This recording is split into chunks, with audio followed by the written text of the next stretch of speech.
Ma'am, ensured employment opportunity for Facebook. Women lang hina-hire for LSP. Kasi bakit nagkaroon kayo ng parang focus na hire for LSP, tapos pinasok mo dito sa GA. So may bias kayo sa babae, hindi kayo nag-hire ng lalaki.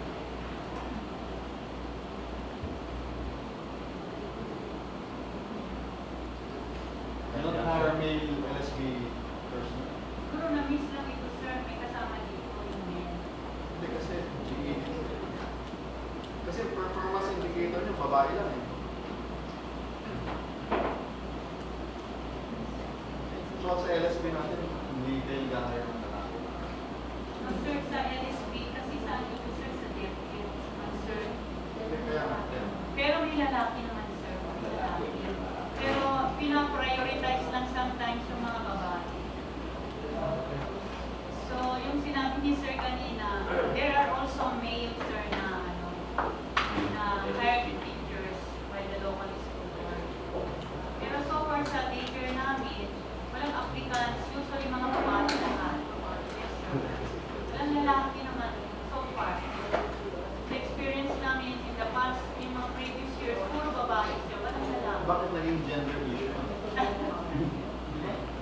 Pinasok nyo sa gender development. So, ibig sabihin, kasi definitely itong GAD kasi, naman po ito para sa babae. Yung sa dat naman, yung dat naman usually, sir, address what issues concerning male and female, sir. Pero mostly kasi na-raise nung na-issue during the planning of this GAD, para malaki na masyadong na-raise concerning that particular. Employment facilitation and access of women workers to social protection and welfare programs. So, issue ko dito is limited access again of women workers to social protection and welfare assistance. Objective for this is sustain advocacy for women and gender friendliness policies and social security benefits. So, PPA, Public Employment Services, and recruitment activities. So, yung activity po dito was proposed by the PESO po, was to conduct PESO orientation seminars to women workers and business establishments. So, 100, again, 100, ang performance indicator is 100% women clients were oriented of the existing labor laws and standards, minimum wage, and assisted of government insurance available. So, may allocation po na budget dito is 500,000. So, ang mag-implement po dito na activity is of course the PESO and the SRM po. Social distribution again, and ang activity po natin dito, sir, is distribution and posting of IEC and employment opportunities to the 37 branches. Question?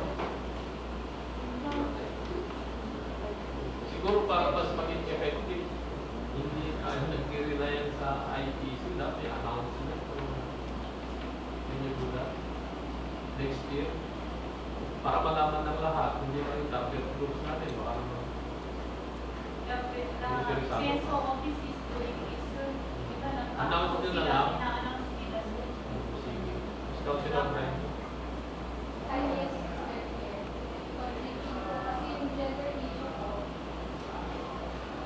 employment facilitation, tapos pagdating sa cost ng gender issue, limited access of women workers. So, ang assumption po dito, mga workers employed na po yung mga kababaihan. Pagdating po din sa GAD activity, distribution and posting of IDs and employment opportunities.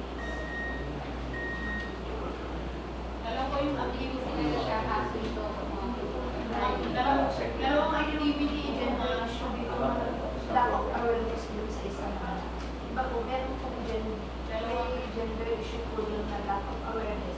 Kaya po yung naging activity distribution. I think that's right. Dalawa yung issue We're dito, talking ma'am. about employed women, right?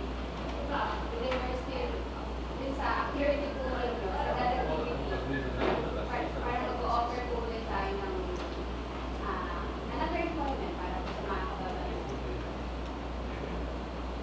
Yun yung sa performance target, ma'am. Sa that activity po,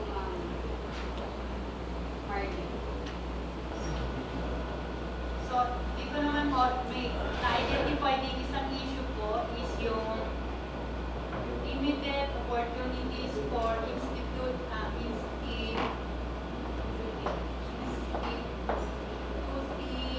GAT and no GAT council and no GAT code. Yun po isang issue. So, ang objective natin is to institutionalize yung ating own GAT. Kasi, pero may, I remember po, may na-draft yata noon na gender That po. GAT code. Hindi ko ma-recall kung kailan yun. Pero, Just for the record, they proposed that we should propose that code. So, ito po yung activity natin. Formulation ay relevant PPA is local legislation and ng code and enactment and plan approval. And yung activity is the formulation and implementation of yung GAT code and the GAT plan. Performance indicator is dapat yung GAT code natin is enacted as well as yung GAT plan approved for implementation. So, performance target, yung ating po mga GAT advocates,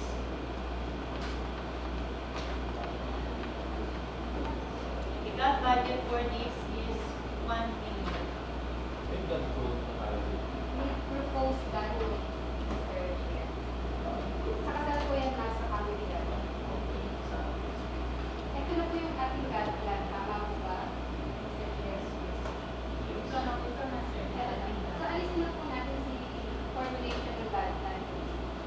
Yung implementation na lang ng GAT plan. Equal participation and representation of women and men in professional development opportunities.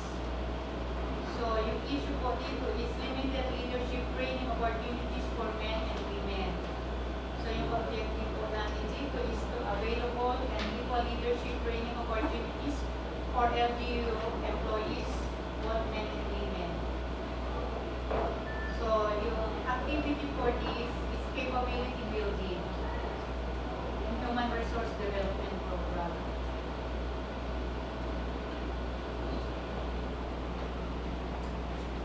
So, yung activity mo is attendance of women employees as well as men to leadership and top management trainings at least twice a year. So 100% of women in political elected positions, 100% of women in top management positions in LGU, and 100% of women in local special bodies, CSO, participated in leadership trainings. So performance target, and yung employees, of course, elected officials, kasama elected officials, and private sector representatives. So may budget po dyan na 1 million. Ang implementing agency is yung ating po City Human Resource Management Office and CPDO and City Mayor's Office. Device, anong ratio ng mga men women sa appointed positions sa elected positions? Sir, we wish furnish you a copy of the approval Sa elected naman, kasi further siya yung elected Yes, na, sir. including yung barangay officials, ilan ang babae, ilan ang Kasi nga po, pinag-usapan natin yung gender and development plan tayo. Kung tatanungin po ngayon tayo sa San Diego, the scale of 1 to 10, how gender sensitive is Santiago. Sana meron tayo, yung kaya natin siyang sagutin. Sinabi mo 8Y. Kasi out of ganito kadaming balance siya in terms of female employees, male employees, elected officials, appointees. Meron sana tayong capacity to say na sa Santiago kami gender kami, sensitive. Kasi we have this, sa scale of 1 to 10 kaya namin explain bakit. Pero mukhang sa ngayon, namapa tayo. Ito yung training, attendance of women, yung 1 million ang mag-implement ito ay City Mayor's Office, HR, MO, NCPDO. Ano pong mga seminars ito mga ito? Or would it include yung mga seminars na pinoprovide tayo ng private but duly accredited providers, duly accredited sa DRLG na providers para malaman din naman natin na sige, pwede tayo magpadala rin. O seminars na tayo lang dito sa LG ang magkakanta. Usually, mga previous seminars conducted in Sir by SRMO, they invited other speakers from other offices. So may seminars tayo dito. Yes. Invite you.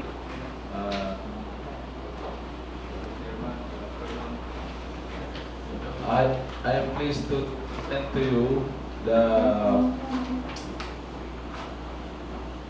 Global DRRM Fund Investment Plan for 2015. Totaling some 58,250,268 and 60 centavos. This includes relief and recovery with the amount of 17,475 and 80 pesos and 58 centavos. Ito pong relief and recovery, yun po yung response natin pag may calamity. 30% po yan ng total fund. And then, ang mga susunod na items, yung prevention mitigation. Unahin muna si Senator. Sige po. Questions under relief and recovery. That's number 1. The amount of 17,475. That's questions under this heading. Councilor Ben. Thank you, Honorable Officer. This is similar also to my observation previous. The 17 million, this accounts for medicine, because it says here outbreak of disease. What typical diseases are we actually anticipating to outbreak? Secondly, the evacuation centers,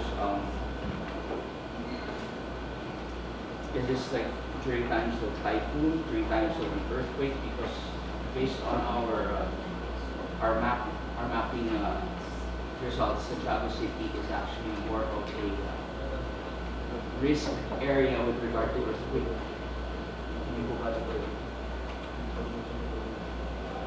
So do we have the proper or the adequate response and training to provide this kind of immediate relief in situations of an earthquake?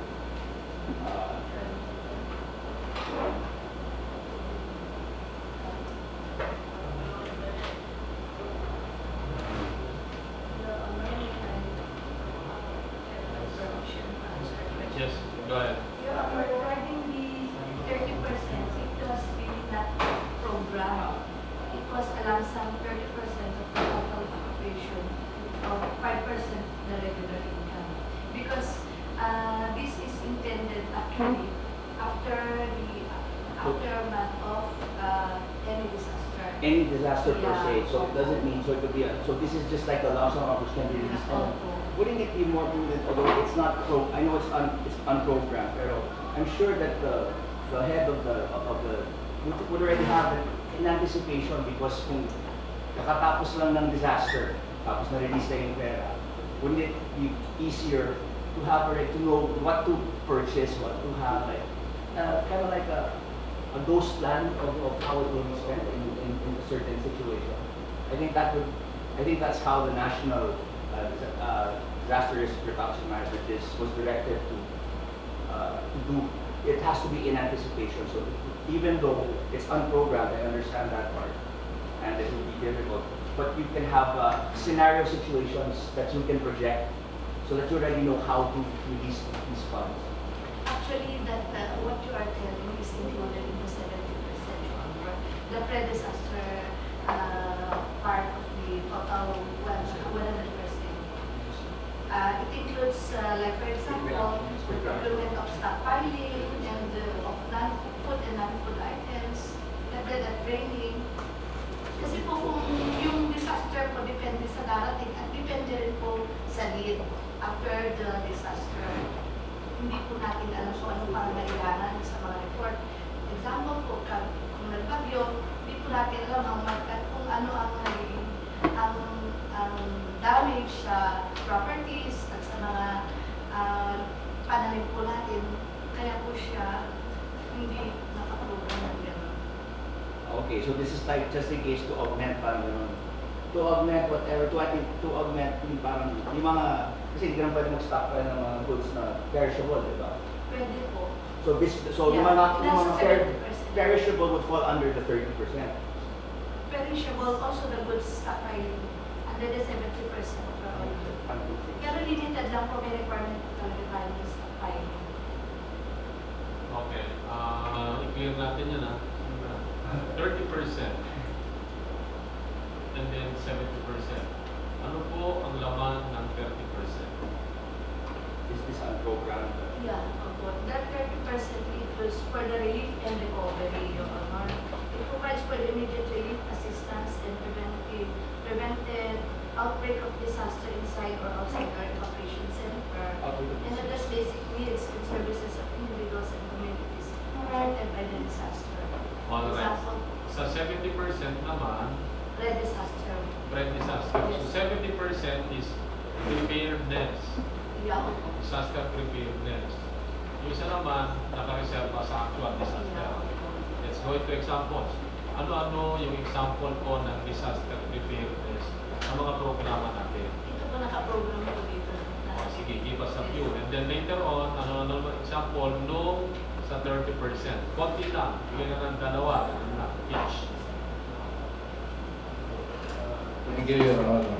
Yun nga po yung sa 30%, yun po yung pag meron ng disaster. Then pupunta po tayo sa mga susunod na items. Yun na po yung tungkol sa preparedness and mitigation. Dito po, under po dito, meron tayo. Yun just, ilimit mo na muna dito sa 1. Relief and recovery. Relief and recovery. Okay.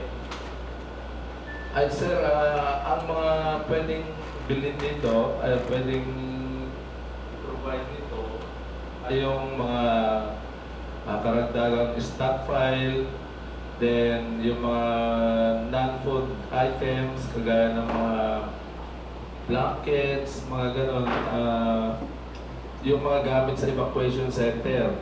Then may kasama rin rito sa rehabilitation, yung mga provision of seeds, ganun yung ano natin sa rehab, yung support natin sa mga farmers na nasalanta ng yung mga pananim nila. Then sa medicines, pwede rin pong i-provide ito, pero hindi tayo pwedeng, hindi natin matukoy pa kung ano yung mga medicines na yun kasi hindi naman natin alam kung anong outbreak ang darating. Kung anong disease at darating. Your Honor, if I may just quickly make an observation. The whole purpose of creating a disaster risk reduction and management committee or council is to anticipate for these possible or situations. So there has to be what you would call a situation projection na ano ba ang mga most probable, what is the most probable disaster that Santiago City can encounter? What are we most prone to? So that in situations, should that arise, we would already be prepared because it would be incorrect for us to determine right now kasi hindi kasi natin alam kung ano yung disaster. It defeats the purpose of this whole endeavor kapag ganun ang mindset po natin. We need to anticipate it. Kaya nga preparedness instead of di natin alam kung ano. So how do we do that? We can do that by identifying what are our prone or where are we really vulnerable to. What kind of disasters? What kind of outbreaks are we vulnerable to? Sa ganon, pwede na tayo mag-project ng scenario. Although it will not be exactly yung ganun mangyayari, we already have a big picture. And I think that is the whole purpose of this. If I'm not mistaken, I could be wrong, pero that's how I would understand this. Your Honor, meron po tayong gano'n. Kasi yung contingency plan natin for flooding, kaya doon tayo nagko-concentrate ngayon sa flooding. Sa kasalukuyan, yung vulnerability map natin, ang tinatamaan na families, 1,778 families. Times 5 po yun, kasi yun yung average family size natin. Yun po yung naka-stockpile natin. Pero yung stockpile natin na nabili na, under preparedness po yung mga susunod na items. Yun po yung mga kasalukuyan naka-stockpile. Ito pong 30% na to, augmentation lang ito pag may nangyaring opo. Kasi saka po lang may expect ito pag na-declare na calamity yung area. So, kaya nga po nilamsap natin at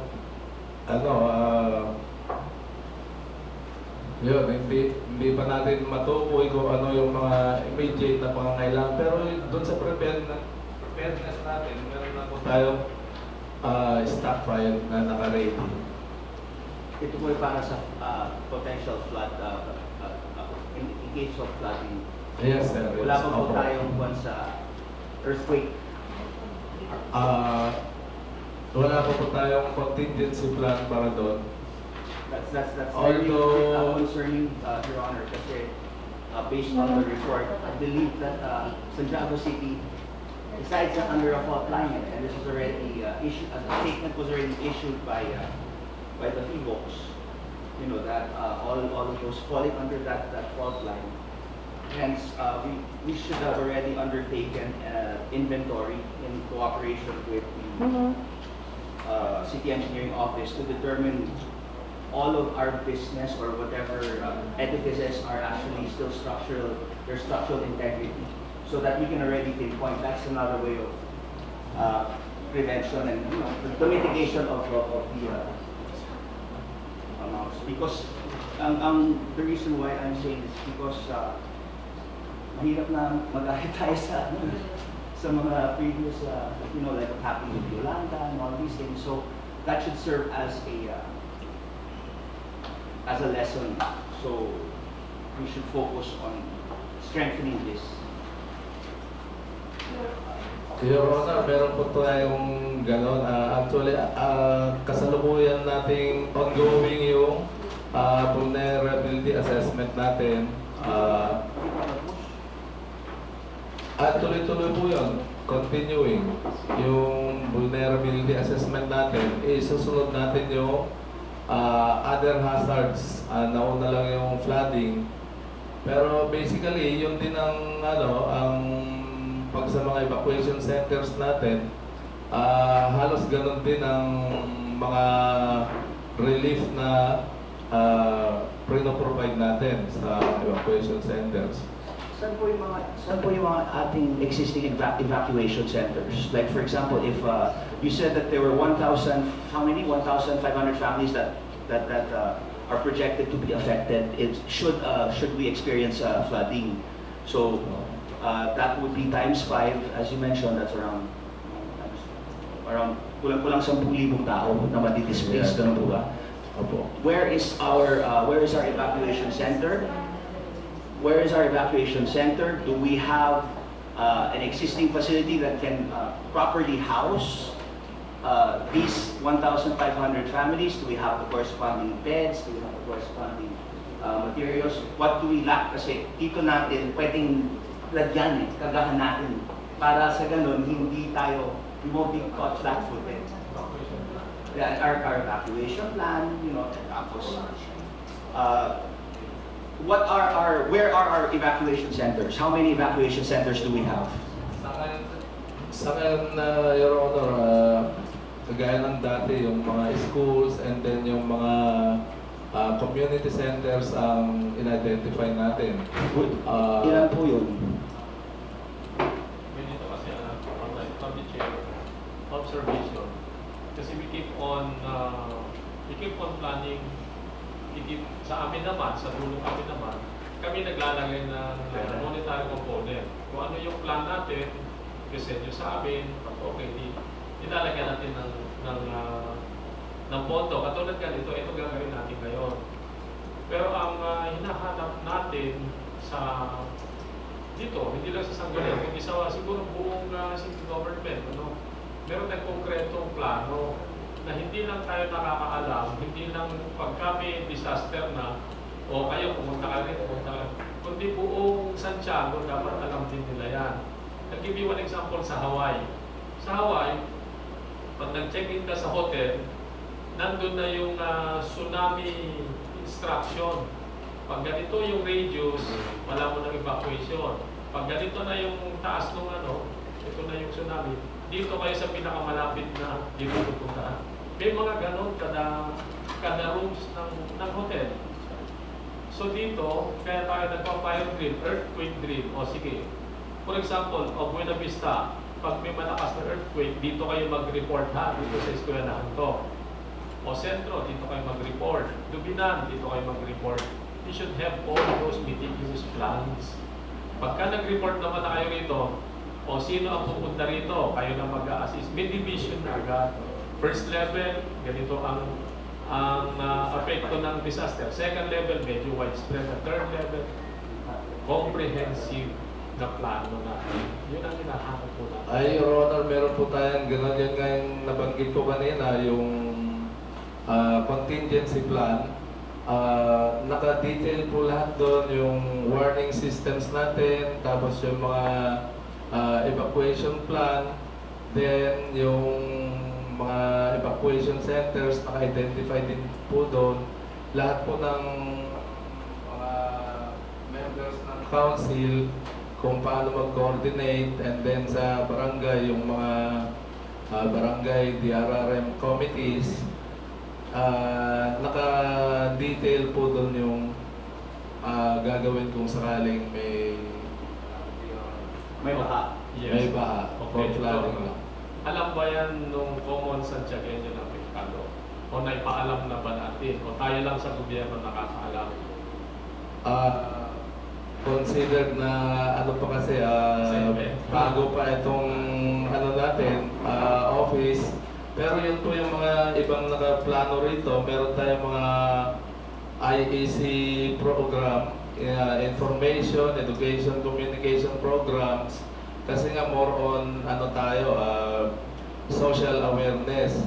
Ang alam ng tao, pag DRRMO, pag may bagyo, pag may aksidente, yun lang po. Kaya nag-program tayo ng IEC nang sa gayon maintindihan ng mga tao na iba pala yung DRRM. Okay. I'll interrupt you. Para mas mapadali, meron ka nakaschedule sa 5. 1 o'clock sa Sen Hotel. Mag-attend kayo ron para mas maganda rin yung Yeah. kung ano pa pulot natin doon, di okay din. Ano to present Yung kasi sa- ito yung situation Greenpeace ba? WWF. WWF. MBTI. Yes, that's open. It's open po yun. Okay. Sinong may pa? May pasok na? Yun, if I may respectfully request for yung plan, the evacuation plan, the designation of the centers, perhaps because also being the chairman on the committee on climate change and environment, this is something which is close to my heart, and I do not want to get caught flat-footed because nakakahiya din. So, which is why I would like to work closely in order to strengthen this particular department. And if it requires additional funding or additional training, because although I wasn't here during the discussion of your budget, I noticed that things are training and there were issues regarding ilan po ang fully trained na kasalukuyan na train sa parang kakatapos yun lang po, diba so all of your employees now are certified sa rescue. May mga kulang pa na trainings, Your Honor, kaya ito, Hindi nakalagay doon, napansin ko 100,000. Siguro kulang na kulang yung 100,000 worth of pertaining to complete the training kasi how can we have an efficient rescue team if they are not properly trained, if they are not duly certified? Tayo rin ang kalalabasan ng kahiya-hiya kung sakaling nangyari. Wag sana, nakapagod, pero let's not wait for that to happen. And I would just like to manifest that this is a particular issue which I would strongly like to go back into and make sure to ensure that this is done correctly. Thank you. Kay Ma'am Budget po, gusto ko lang pong ma-refresh, dito na lang po maalala. Ito pong 30% for relief and recovery. Halimbawa po na walang nangyaring disaster or meron man ay may natira halimbawa 5 milyon. Will this be considered a trust fund for the SRM? Gusto ko lang po ma-clarify.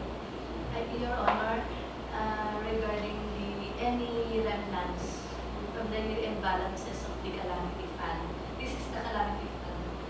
It was to be moved into the RRMC. Will be put in a trust fund except for the capital outlay part. Kung hindi po na-utilize, continuing din po siya, lalagay po sa office namin. Then yun po trust fund, all the rest, ang nag-administer na po nun ay ang accounting office. And this will approve in the trust fund hanggat hindi po naubos lahat within 5 years. Your Honor, hindi po tayo nag-entry. So, hindi natin makukuha yung na-stop ka. Back to zero tayo. Pero itong year 2014 na sa March and sometime March or April, ang evaluation, mag-e-entry po tayo, Your Honor. At susubukan natin. Opo. Pipilitin nating makakuha ng Nung itutulong namin ang sige. Thank you, sir. Thank you po. Yes, any other question here? Under relief and recovery, segment 1, na? Yes, Dr. Yes, alam po pala. Halimbawa po ma'am, pag hindi naman tayo masyadong sinuwerte at maraming masyadong disaster, naubos yung 17M. Yung naka-trust fund po ba sa DNR, pwedeng magamit for relief and recovery. Yung mga parang savings previous years na naka-trust fund, pwede po siyang i-utilize for relief and recovery. Kung halimbawa naubos yung allocation po. Actually po, ang interpretation po ni City Accountant regarding po dun sa utilization ng remaining, according to her, what was planned, parang continuing daw po yung purpose. Pero, itignan po natin kung ano yung tamang paggamit. Pero as for the meantime, ganun po yung ginagawa namin. Parang forward lang po yung plan na hindi po implement. Sige nga. Tingnan, ayaw ba ito? Tingnan nga ninyo kung ano ang tamang paggamit niyan. Would it necessitate another legislation from us? Kasi itong halimbawa, itong allocation na to para sa isang taon. So meron kang appropriations act dyan, appropriations ordinance dyan sa taon na yan. At ang nature ng appropriations ordinance, katulad din ng appropriations act, ito yung mga tinatawag nating self-expiring legislations. So yung 2010, iba na yung 2012. Ngayon meron tayong mga carryovers. No? Ito na nga, halimbawa itong Cats TV, mga ganyan. Ano ba to? Would it necessitate another legislation from us? O pwede siyang gastusin tuloy-tuloy? Kasi kung pwede siyang gastusin tuloy-tuloy, then that interpretation would be something na parang meron kang self-expiring na legislation, pero exemption ito, bukan ito. Di ba? Parang ganyan. Actually, po yan, tanong ko rin po kay accountant. Kasi Tingnan niyo mabuti dyan.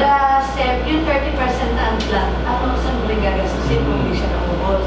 But kasi po, hindi ko naman po pwedeng pangunahan yung opinion ng accountant kasi nasa administration na po niya. Pagkasuan po kasi, hindi na ako pipirman, hindi na po babalik sa office. Kaya, depende rin po kung sino makakapagpaliwanag. And I will furnish you also a copy nung joint memorandum circular po na yun. Pero sa akin po, tanong ko rin po yun. Kasi hindi, antan po, walang plano yung 30%. Kung di nagamit sa keramitin, wala nang pasyang plano. Pero nag-usap po kami, hindi ko kasi mapaunahan yun po yung Ganito kasi sa... hindi ko, pero napasyon ko na rin po yun.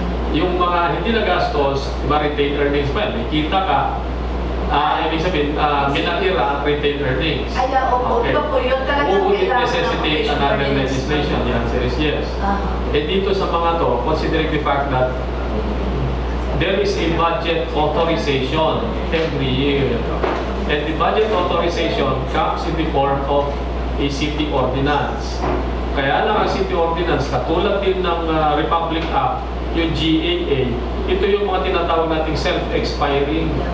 Maski hindi mo sinasabing patay na yan, mamamatay talaga yan pagdating ng With the exception of course, noong mga provision na pagka wala kang na-appropriate, wala kang pang budget, wala kang pang approve na appropriations ordinance, itong mga ito parang may automatic reappropriation. Iba naman yung mga yon, no?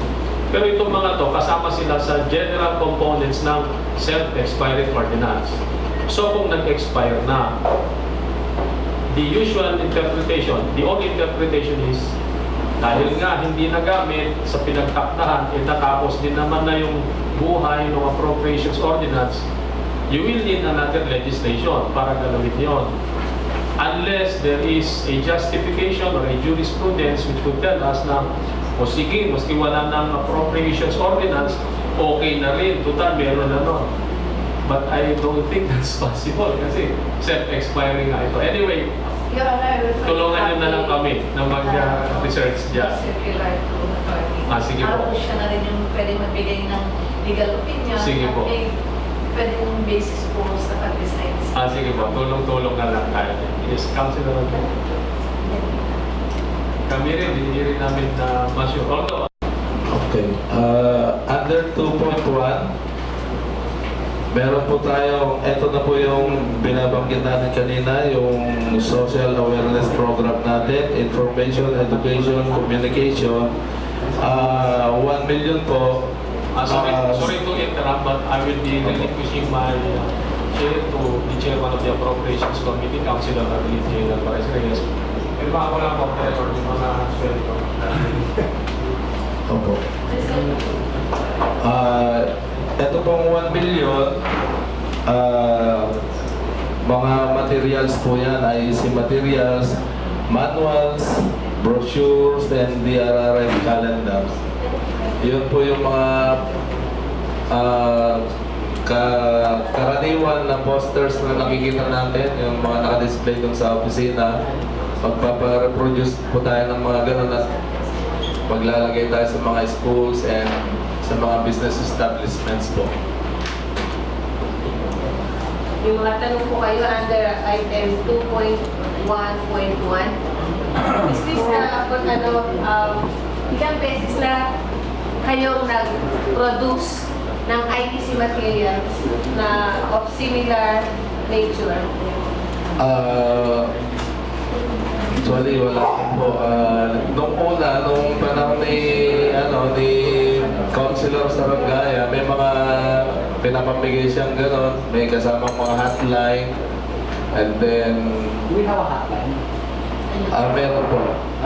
Meron parang like we can call like or text automatically na may sasagot within may And the answer? Sa hotline po. Meron na Councilor, actually nagbigay na ako sa mga per office nung poster. Yung hinihiling ni Mr. Chairman na doon sa mga sa simbahan, sa mga doon sa boundaries, yung sa mga highways natin, naipagawa po natin yung hindi pa na ilalagay, pero meron na yung poster, hindi pa na ilalagay. Ginagawa pa po ng program of works yung frame ng engineering office po. Kaya yun pa lang, posters ang naibigay sa mga per office at saka yung mga napapasyalan namin mga other agencies. kasi po I think dito po sa council hindi wala pa kami na forward na posters kaya baka hindi na wala po. Yes. Wala pa. I-check ko po sa office kung Kasi pwede natin ipag-coordinate, pagtulungan na lang natin para mas maganda ang dissemination. ito pong second item, with the amount of 300,000 pesos. Ito po yung katuloy ng present program natin na mainstreaming ng DRRM curriculum sa schools, all school levels. Ongoing na po ito. Nag-present yung DepEd ng kung paano i-formulate yung modules. Yun po ang pre-propose nila, modules lang ang gagawin, hindi textbooks kasi ang textbook mahabang proseso po, kaya modules lang yung gagawin nila. Ongoing na po yung mga writers nila na gumagawa ng modules. So hopefully next year may finalize yun. Kaya nga po binadgetan natin ng 300,000. Mayroon produce at may bigay na sa mga teachers yung modules na next school year. Hopefully ready for teaching na po yung DRRM curriculum. So, target ang draft. Yes, Your Honor. Bakit po ano alam po ng debt ng mga teachers sa disaster risk management? Pero ang pagkaalam ko po, meron na kasi tayong pro forma or yung we already have an existing template that we can request from the national agency. Total, konting tweaking lang yan to suit our local needs. So there's no need for us, I think it would be a waste of public funds if we are still going to contract, create our own thing. Why don't we just get the template, tapos konting ayos-ayos, marami naman tayo mga i-proliferate na natin ito. Kasi if this is how our existing system is right now, anyways, tayo lang naman ng dito. Nakakatakot nakakatakot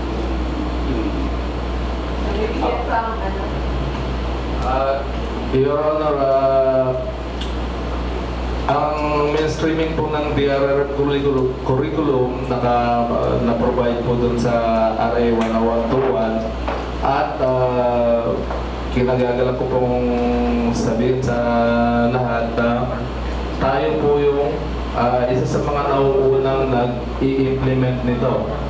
Natutuwa nga si District Superintendent at hiniling natin yung tulong nila para ma-implement ito.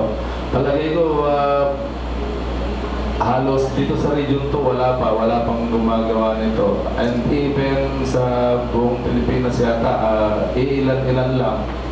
So, ito po ang isa sa mga best practices na program natin. Kaya, hinihiling ko po na ang support natin dito sa item na to. But wala namang problema talagang susuportahan. Ang point ko lang kasi, yung proseso kung paano and I think it was also, sabi nga ni Vice Capocana, it also falls under the authority of the council with regard to oversight or oversight function. Kasi kung last year, walang head ng point was this implemented in accordance with the plan that was presented to the council. Tapos, kasama rin po ba dito ang mga training ng mga katulad ng fire drills, earthquake drills? How often is it done? Kasi usually sa mga eskwelahan, tayo pupunta, di ba? Tapos tayo magbibigay ng sample, how is a fire drill conducted, how is Sa kasalukuyan, Your Honor, ganun nga po ang ginagawa natin. Tuwing month of July, which is the Disaster Consciousness Month,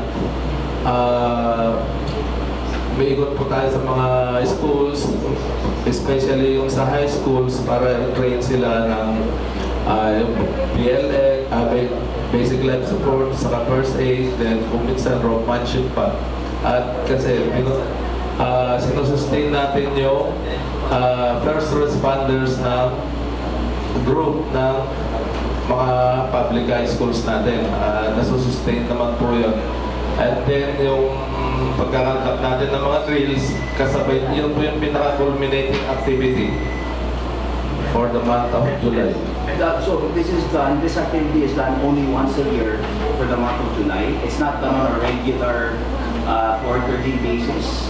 I mean, especially in schools, like for example, not just high schools, but more importantly in elementary, the lower case, because sila yung medyo mahirap para alalayan, para nasasanay sila sa mga ganun. Doesn't that also fall within the function of the collaboration between the DepEd and tayo as a LCN?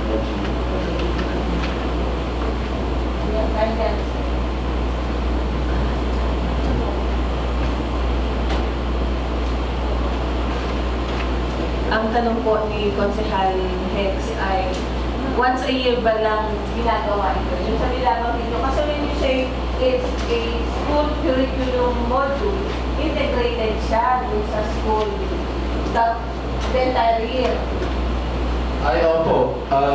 Itong program, yung present program po ang sinasabi ko na every July, yun po, umiikot tayo sa mga schools bukod sa mga regular na mga request din ng mga private schools pa yun, ba? Yun po yung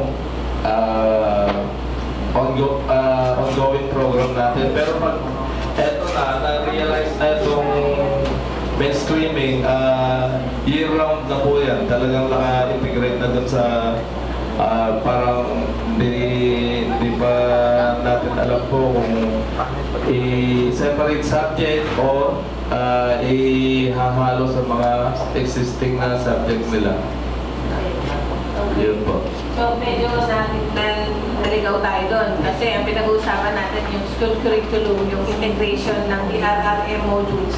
Tapos you mentioned about the observance of the Disaster Preparedness Month. Saan mo naman makikita ngayon dito sa iyong plano, yung budget para doon sa July na yun? Ay, yung Disaster Consciousness Month po, yung sa regular budget ng office po. So hindi siya integrated dito sa DRRM investment plan. Wala siya. Wala po. Wala. Okay, so let's focus on the investment plan po, DRRM. Okay, may tanong pa po kayo? ituloy na natin hanggang dun sa 2.3. Tumatawag. Sorry po. Tinatanong mo sino yun. Offensive. Okay, dito sa item 2.1.3. Kasi itong laman ng 2.1.3. Sa 1.3 naman po,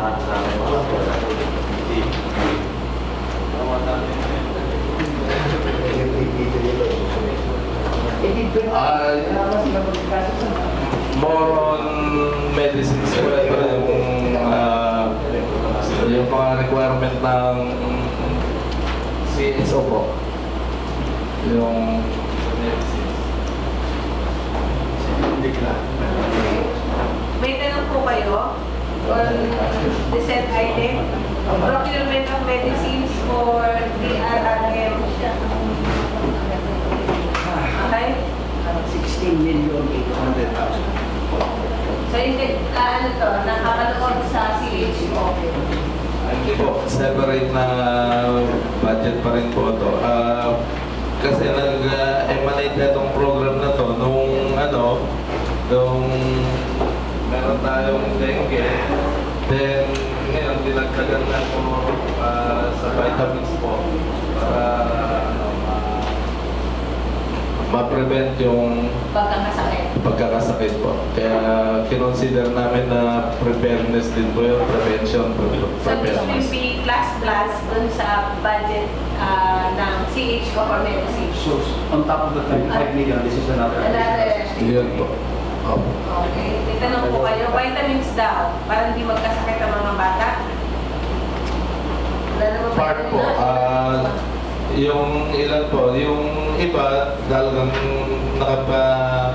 naka-prepare sa dengue, ay yung pang natin, pang combat natin sa dengue, and yung other materials kung yung mga insecticides, fungicides, more on pest and diseases po, yung prevention ng outbreak ng pest and diseases. Okay. May tanong po kayo? Halimbawa, peste sa bukid, kasama ba dito yan? Pest rin yung mama. Pest and diseases. Eh, magkakaroon na ng disaster na masisira, matuturo. Yes. Magkakaroon ng kasama ba yun? Kasama, pwede rin pong isama yun.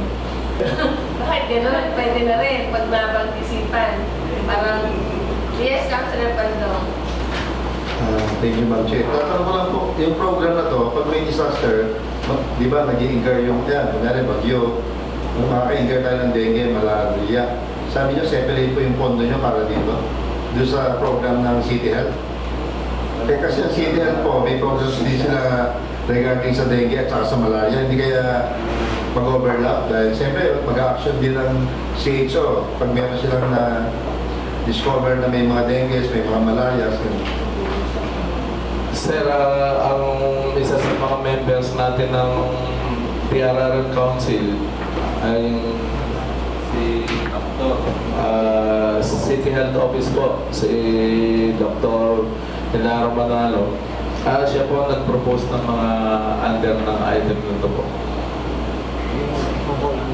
Yes, the fan under the CHO, yung po yung gamot in case may mga pasyente po na dengue. Pero ito po, yung sa pre-disaster po ito, in case may outbreak na po, nagpapaging, yun po yung under dito sa pre-disaster. So, prevention, Sa prevention po kasi ito yun, Okay. yung mga sa CHO, yung mga pasyente po na dengue na.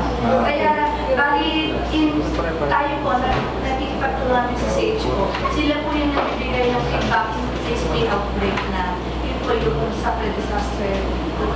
Although disaster din po yun dahil wala, nag-apart na, pero yun yung support ng CHO sa mga response. Madam Chair. Yes. Thank you. Just an observation here. it was launched together, dengue and malaria prevention. To my knowledge, I do not think that we have had a case of malaria within the city limits of Central City for quite some time, and I find it improbable for it to occur because the cause of the malaria falciparum is actually can only be bred out of clean water, so it's dengue lang talaga ang maaaring magkaroon ng outbreak. Malaria usually sa mga far-flung forest areas lang yun eh. Unless yung forest region natin is still, I don't know, I'm not sure about the statistics there. Kasi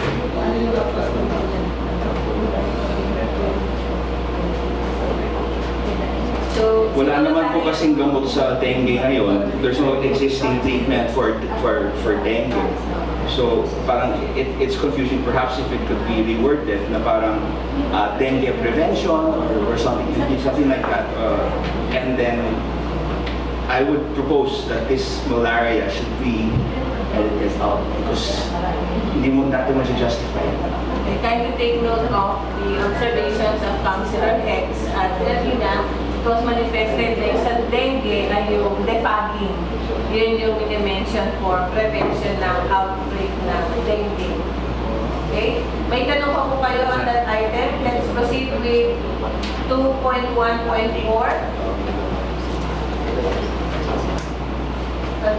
Kindly continue, Mr. Taros. Okay, ito pong 2.1.4, supplemental din po sa mga programs ng Senro. Kasi ang pagpo-formulate po nitong DRRM plan, kailangan merong isa sa mga functions kasi nito yung CC, Climate Change Adaptation. Kaya nilagyan po natin ng mga gantong program in support and in supplement na rin sa mga programs ni Senro po. May amount na 300,000. So, Madam Chair, Yes. So this is for the this is to augment the existing budget of our Senro with regard to the cleanups of the esteros. Ano to? Is this in the amount? This is a lump sum for what? For declogging or the creation of redevelopment of river eases? Ito yung riprap. Ano sa ripraping? Yes. Okay. Please answer. Nasa seedling ko lang na No, nasa 2.1.4. 2.4. Yes. Provision of seedling for tree planting. River development of easements. Delineation and development of river easements. Easements, esteros. Ay, opo. Opo. Pag meron na pong existing budget dyan ng sentro. Tama rin. Yeah. Tapos, how do you describe yung output and the expected output? Sabi dito, river bank of river and ester. Ano yun? Kailangan Ano po, ito yung sa title, yung redevelopment po. May mga replanting dito, tapos merong di ba bamboo dapat? yung didelineate dapat yung easement para 10 meters. magkaiba po yung sa urban tapos sa rural. Ano po sa urban po? Tayo sa sentro. 15 meters po yan. Ang pagsusukat yung from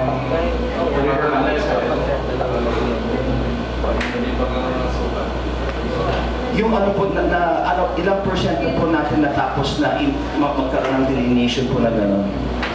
How much na ang natapos na para i-delineate? Tapos I'm assuming that we would also have to lang to parang i-survey nyo pa lang. Yes, sir. So this 500,000 will go to the survey nyo pa lang. Yes, sir. Yung a part of it. Ilang percent po yung part of the 500,000?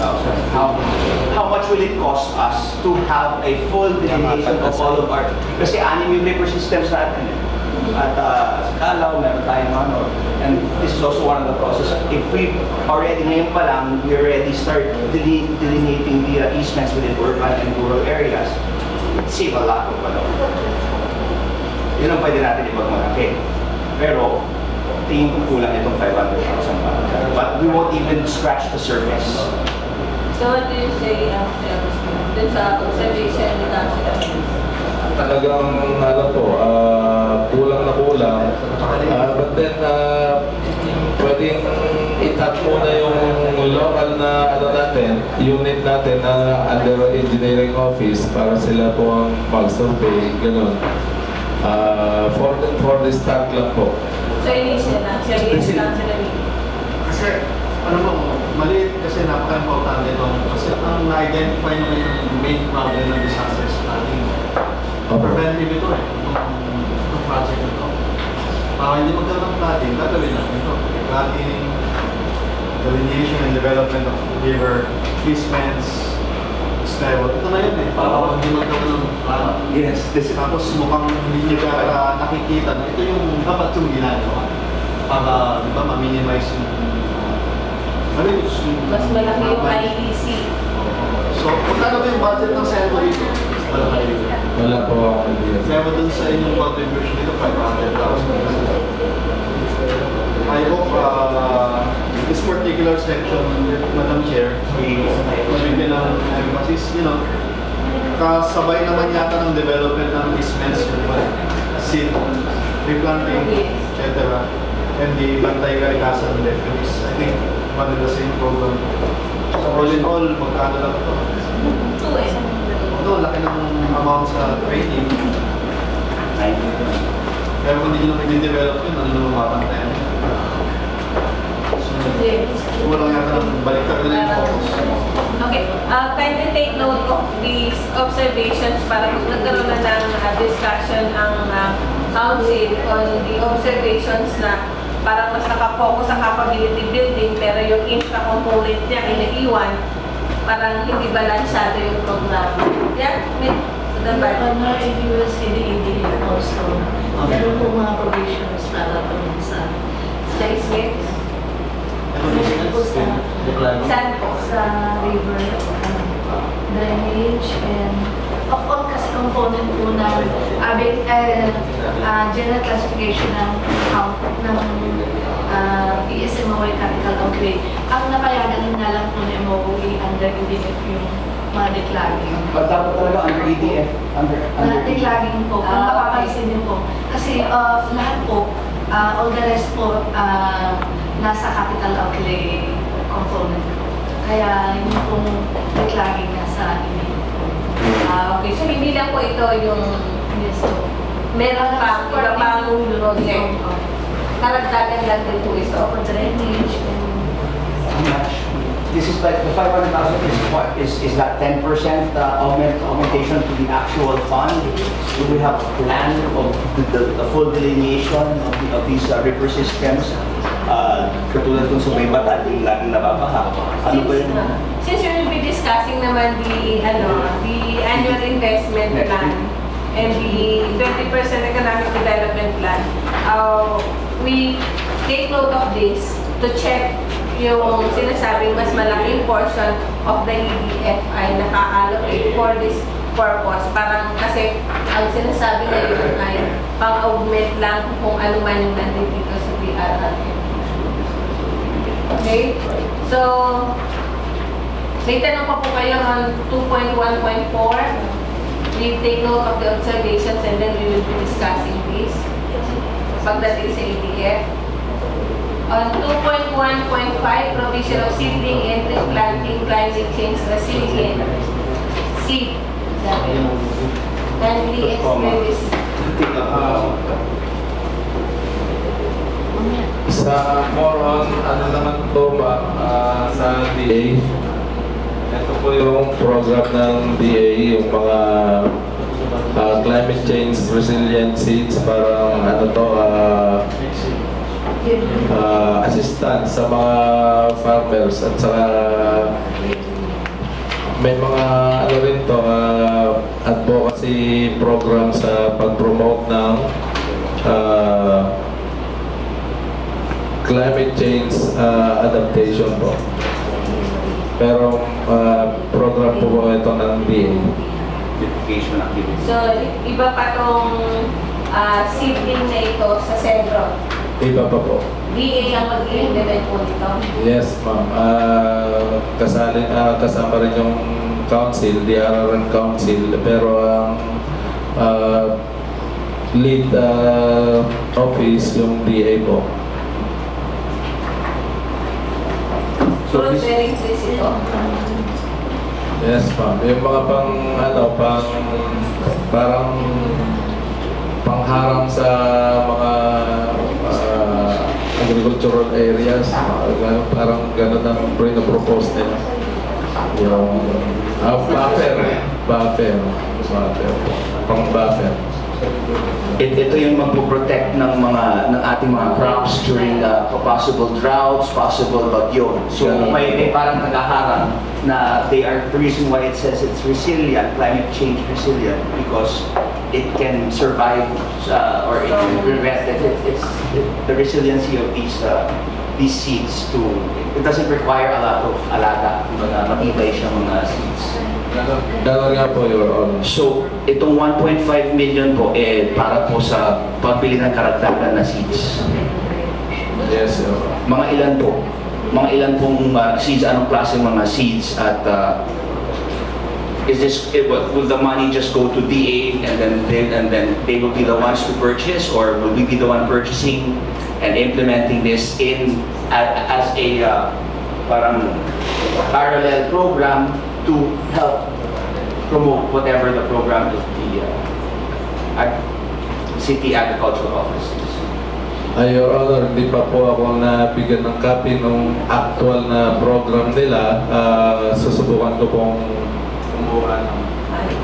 Okay. To the manifestation, Madam Chair, just like before, this is, we need to start practicing, we cannot just have the amounts and then we don't know what the program is. So if we could please be, let's make a conscious effort to request for all of the corresponding documentation that we would require in order to properly discuss and analyze whether it's a Okay, hindi po susubukan, Mr. Agustin. Kukuha po siya.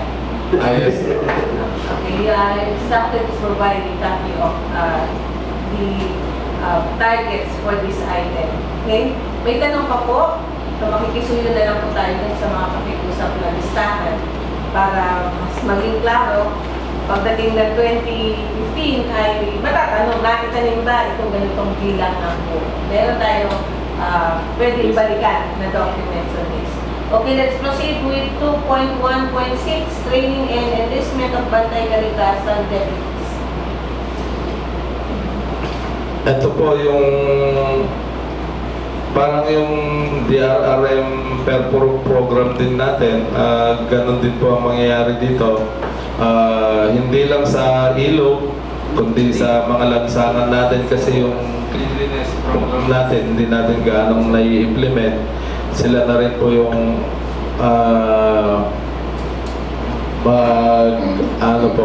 magiging implementor ng ating mga clean and green programs. Okay, so will this be under the ESCO? Itong training and enlistment of Bantay Kalikasan deputies. Kasi may provision po ng honorario. Gusto ko ma-clarify kay Madam Budget. Yung 9 million po, ito po, we're getting, kuha po tayo ng mga street sweeper po ba ito because they are Bantay Kalikasan? Mga mag-clinics? We need to train them how to sweep. Kasi 9 million po ito. We need to train them how to sweep. Ito plastic. Ang program na to, kasali na rin yung may parang sa tanong din po, merong honorarium gano'n sa barangay health workers. Doon po nakapattern na itong program na to. Exclusively for environmental concerns ang function nila. Madam Chair? Yes. So, sasabi dito per purok. So magkakaroon po ng isang deputy per purok. Based on the computation, 37 barangays po tayo. Usually 7 purok kada barangay. So 7 times 37, that is 259 deputies. So if we divide 9 million by 259, we get how much? Plus 38,000. Huh? 34,000. So in order to train and hire 249 para magkaroon ng isang deputy, itong 9 million will go to that. Ganun ba ang breakdown? Ganun ba yung programa na gagawin nyo? Or iba? Paano ba ang discount? Isang component lang po yung honorarium. Mas malaking part po ng ang budget para sa training po nila. Madam Chair, may I just reiterate my request for line item budget on how this 9 million would be appropriated accordingly. Thank you. Okay, then we take note of the request of the Honorable President Gonzales. Na ma-furnish po ang bouncing of the breakdown of the 9 billion budget for this item, making an enlistment of part-time officers. Okay, may tanong pa po, mga family members? Let's proceed now with the preparedness. Tapusin po natin ang disaster reduction management fund investment plan. Can we proceed with preparedness part of the investment plan? Okay po. Dito naman sa preparedness, yung 2.2.1 item, ayun po yung improvement ng fire hydrants. Sa ngayon po, wala po tayong hindi po gaano reliable yung mga fire hydrants natin kasi walang kailangang magpaalam ka muna sa sa Sanwan bago ka makagamit, then yung mga ganong bagay po. So gusto nating maki-enter sa kanila parang some sort of agreement na i-improve natin yung mga hydrants, then meron tayong support na 300,000 pesos para dun sa purpose na yun. May tanong po? Tungkol sa fire hydrant. Madam Chair, ang aking pong katanungan lang po how many fire hydrants do we wish to erect? Are that, in addition to our existing, will these be strategically located only within high-risk fire risk areas? Will it be concentrated within just the commercial areas wherein there's high-value equipment that needs to be properly protected, etc., etc.? May I request for the plan for this? And does this 300,000 cover the entire plan?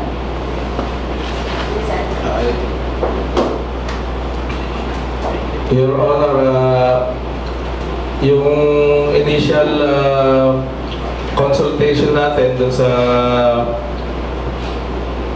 engineering ng Sanwan, hindi naman nila naibigay yung bilang ng mga existing na hydrants. But then yung iba kasi on observation, wala nang yung mga sosihan parang hindi na may ma-open. So more on ganun lang po itong support na to, yung refurbishment. But we don't know how many fire hydrants we have, Your Honor. Can I just, I don't know what I want to You request. request again for a list of how many fire hydrants do we have, how many are functional, O kung may functional, mayroong hindi functional, of these not functioning hydrants, ilan doon yung i-improve natin? Para may Center tayo. location. Center Kasi may locations. allocation tayo eh, tsaka yung location. Can we request na? Okay, please. Thank you. Okay, may tanong pa po kayo. Let's proceed with item 2.2.2.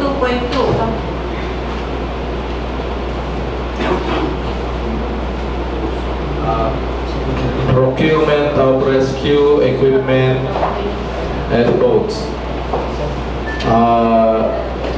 Ito po, dagdag na na equipment pa sa ating LTRRM office.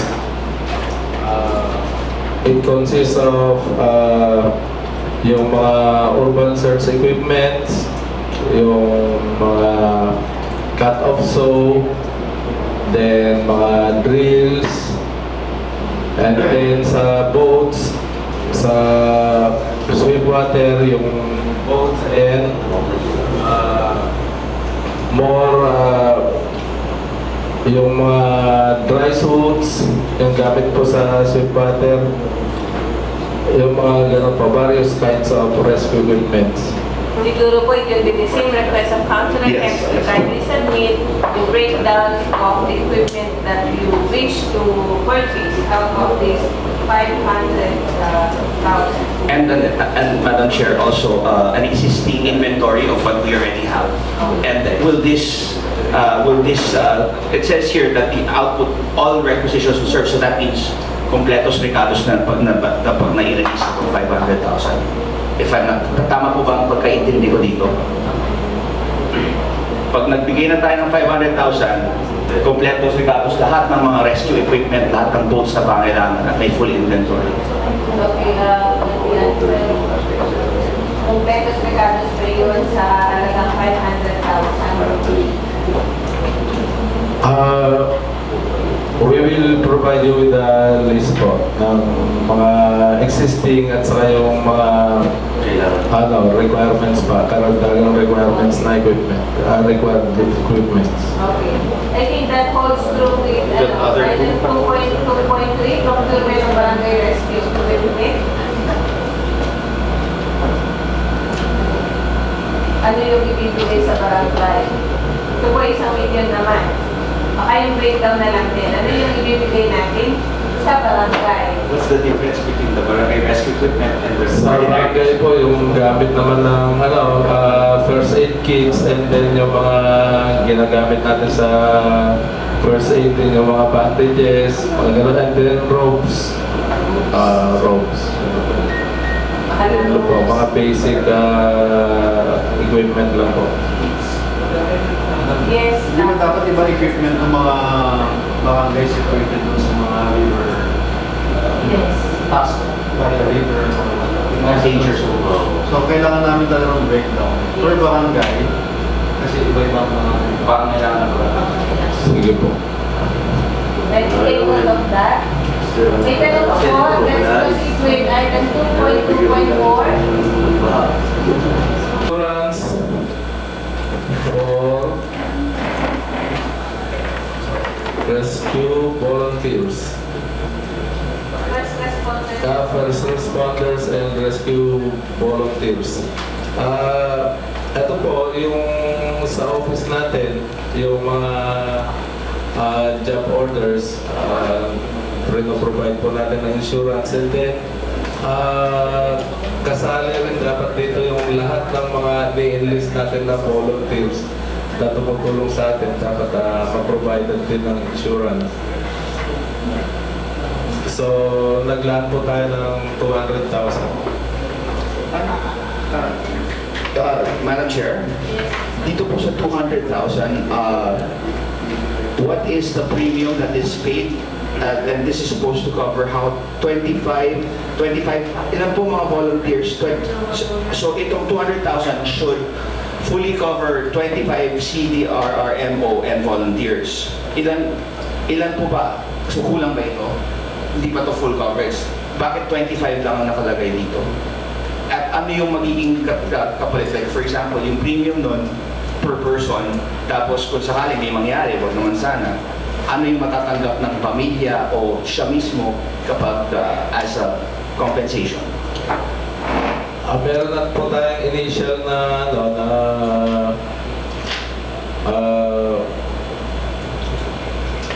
coordination with the insurance providers. Yun pong in-offer nila na isang plan for 1 year to 2007 ang babayaran. Yung plan 2007, then up to 350,000 po ang In case of death. benefits. Abo. That's in case of death. What about physical Yes, sir. injuries or loss of limb? Meron mga breakdown. May mga provisions din po na gano'n na so Kung 2,000 times kulang yung 2,700 times 25, how much is that? 60 plus 60 something, Your Honor. Yung balance, nire-reserve po natin yun sa mga darating na Yung mga maaaring gusto maaaring maging volunteer po natin. So meron na po kayong na-consult ang isang mga insurance providers or several para pag-canvas. May we be also provided that information? The package that they intend to provide for our volunteers and rescuers. Can you provide that? Yes, Your Honor. And also, just the manifestation, I believe that the first responder should also, well, the regular one should be entitled to hazard pay. Just like, so just a suggestion, I would like to have that included. So, we'll start the discussion on that sa council's deliberation. Asset pay for first responders and all. Okay? We proceed now in item 2.2.6. Procurement of Okay. rescue. Procurement of rescue, upper and lower garments, and other protection device. Yun po yung mga safety shoes, gano'n, meron po talagang appropriate na suot yung mga rescuers. Ayun po yung balak nating bilhin.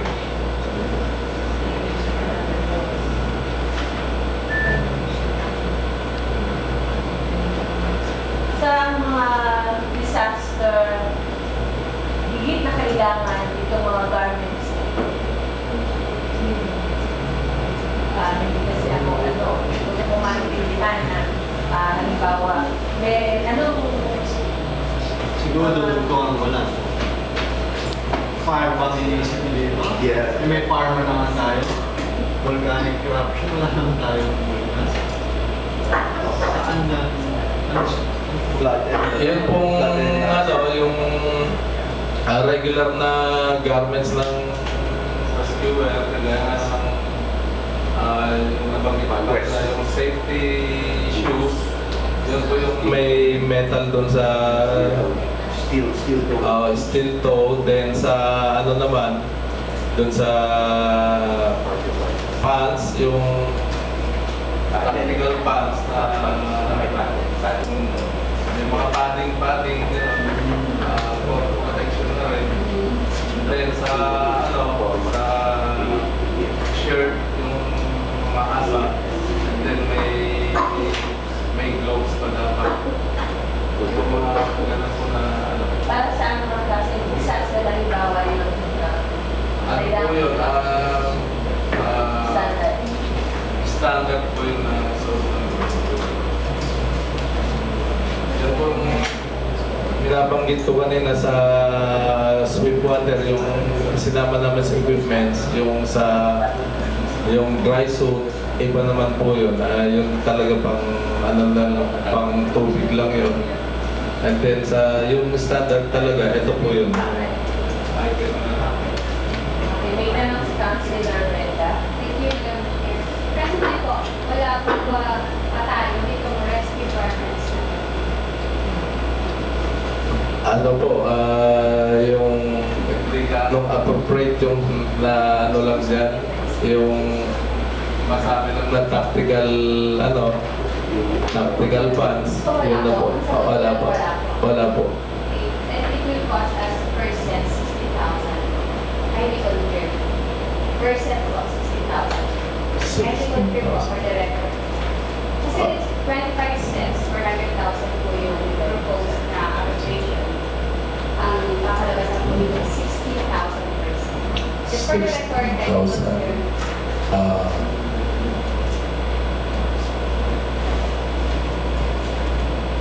Who would like to rest? Pwede po. Yung ano kasi, yung canvas ng GSO, yung meron shoes na nagkakahalaga ng 11, yung pinopropose nila ng 11,000. Pero may meron namang mas mababa doon. Ang hihingi ko po, confirmation po ninyo. Kasi yung sinasabi ko po, nakabasa ko po. So, kung yung 400,000 po, i-divide ko natin sa 25, ang sagot po is 60,000. Just for the record po, may confirm na per set po, itong rescue upper and lower garments po, lower garments, ay 60,000. Just confirm po na. Opo. Thank you. Okay. May katanungan pa po kayo sa item 2.2.6. Okay, let's proceed to the last item, RRL, investment fund. Yes. Procurement of food and non-food items including psychosocial materials, equipment for stock party. What is this? Ito po yung stockpile na natin dyan. Yun nga po, foods for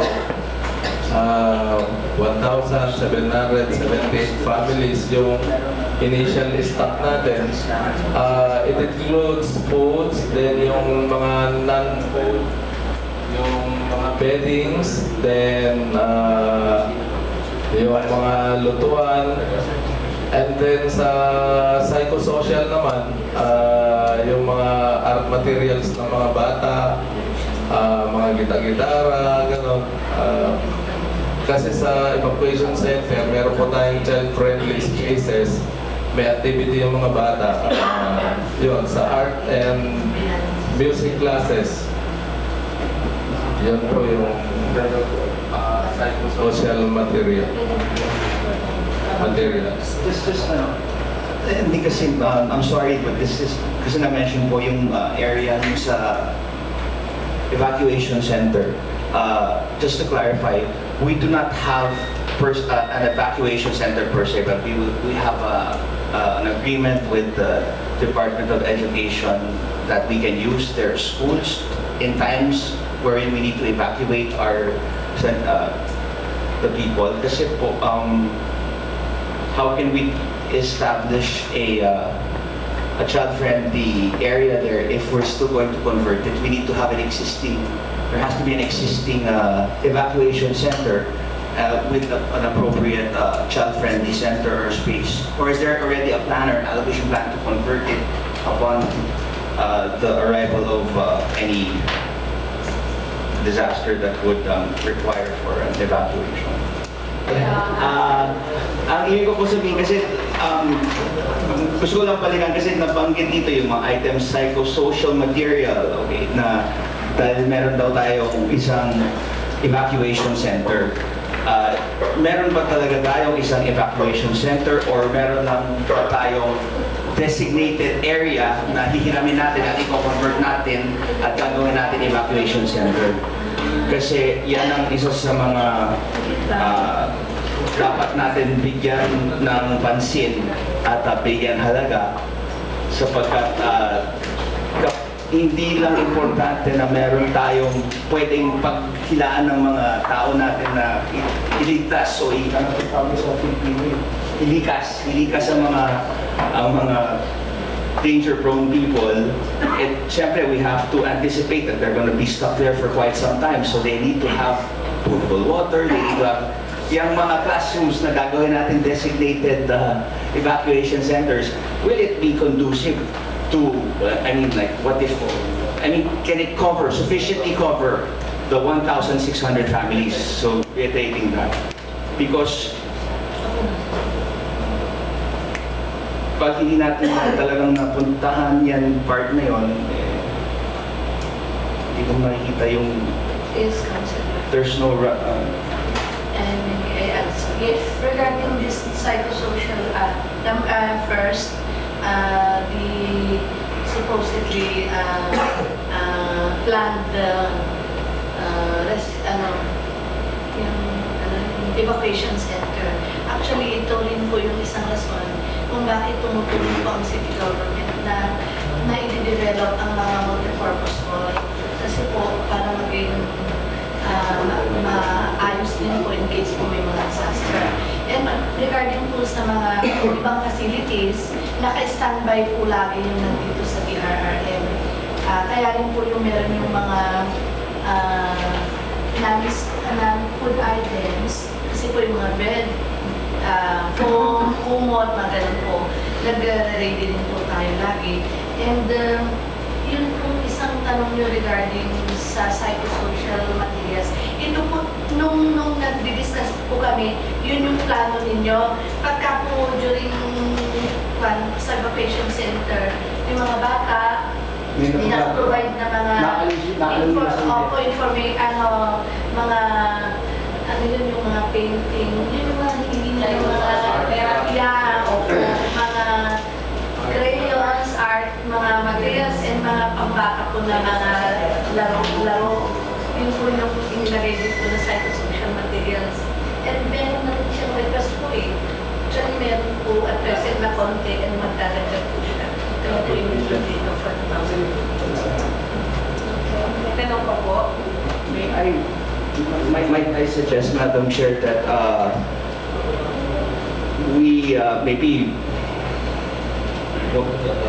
we should seriously look into this and maybe do an ocular inspection of what we actually have at hand, so that we will know what we need to appropriate in order for us to be completely prepared, and so that we don't go the way of the dodo. Okay, may suggestion si Councilor Hex na makita talaga ng council itong plano hinggil dito sa pagpapag-implement pa itong item na ito. Kaya babalikan natin ulit yung mga request earlier na saan ang evacuation centers, yung mga plano, yung pag dumating ang isang disaster. May gusto itanong si Councilor. Yes, Madam Chair. Una, ano tong HH? 1178H. Household for 1,178. Ito ba ang bilang ng affected? Yun po. 1178H. Family store. Yes, So, This is times five. supplied for 1,178 household stockpile. Ang stockpile nyo ay food and Non-food items. tinatanong na kanina tungkol sa First part, sa relief and recovery sa 30%. Yes po. Doon ka lang may bibili ng food, etc. Tapos meron kang Dagdag na yan, sir. Yung etong preparedness natin, provisions for 3 days. Tapos pag nag-response na tayo, pwede rin tayong magdagdag po ng mga So yung i-stockpile, sir, ay meron kang for stockpiling to, for your medicines, etc., 16 million. And for food, 8 million pesos. 16 million, hindi po naka-stockpile yung first item natin dahil Kasi yung 2.1.3 mo is 16 million. Medicines, etc. Stockpile to, di ba? Kasi yung first part, yung 30%, hindi stockpile yan. May standby fund. Opo. Ang i-stockpile mo is 2.1.3 worth 16 million and 2.2.7 worth 8 million. Yes, Your Ito Honor. yung stockpile mo eh. Kasi Apo. yung ibang project mo, hindi naman stockpiling mo eh. Opo. Brochures, mga seedlings, drainage, equipment. So yung for number 1, ito ina-address talaga 2.1.3 saka 2.2.7. Yes, Your Honor. So 8 million for food and household. Not food. Yung food is for 3 days supply for 1,170. Yes, Your Honor. Household families. Household is families. More. Kaso meron kang sinamang non-food na one.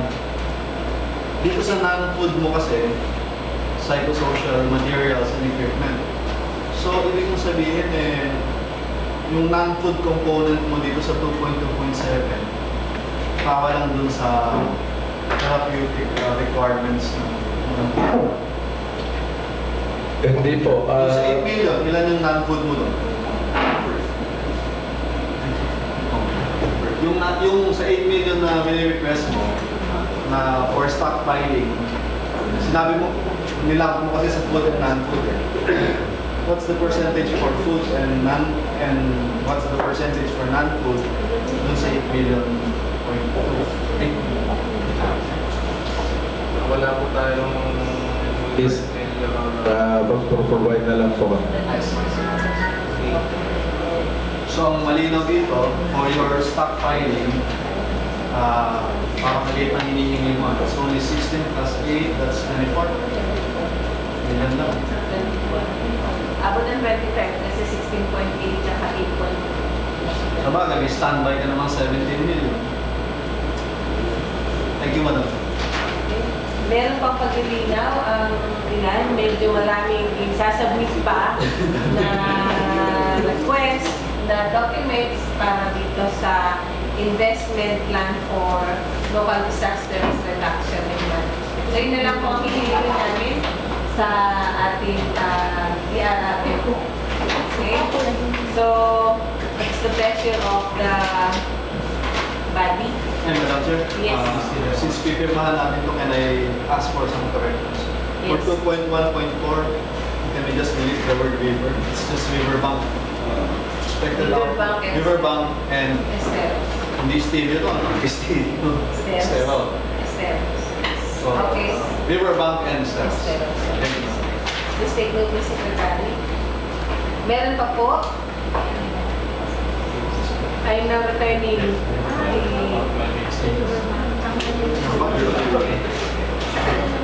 Local climate change pa pala. meron pang ibang correction. meron pang isang correction. Anong item po yun? Local climate change action plan. Under what? Yung pagkatapos ng mission. Kanya rin yan tayo. Okay. So we're done dun pa lang sa NDR RM investment plan. We shall now continue with the local climate change action plan and performance indicators for 2015. Sino po ang mag-represent po nito? Are you sure you want to present that? Mga mga atin tanong si para makapag-2015. Para makapaghanda ang time mo. Yes. Madam Chair, isang question lang. Sir, yung investment plan mo yung nauna eh. Yes. That's your investment plan for the disaster risk. Opo. Ito sa local climate change, hindi nakasama sa investment plan. Hindi po. Kasi ang total is kanto. May mga part na kasama yun. Lifted, kagaya ng GAD natin kanina, ganun din to lifted sa mga different PPAs ng Ibang offices. Whereas yung kanina, exclusively that's your Fund. fund. Sa 5%. Yes, Your Honor. Yung nasa local government. 5% na lang, di ba? Kaya exclusive po that. And this one is, ito na yung Halo-halo, parang Oh. lahat na hinadulot sa iba't ibang ahensya. So, handa natin ba mag-present ngayon o we defer the consideration of this? Nalulupan na yata ng ating DRRF. So on Monday, we will have another NBank meeting. This will be the first item on Monday. I-mention ko kanina kasi si DRR yung uno. Mukhang meron silang scheduled trip this afternoon. Kaya he's not really 100% with us. He will be okay, so i-excuse na po natin siya dahil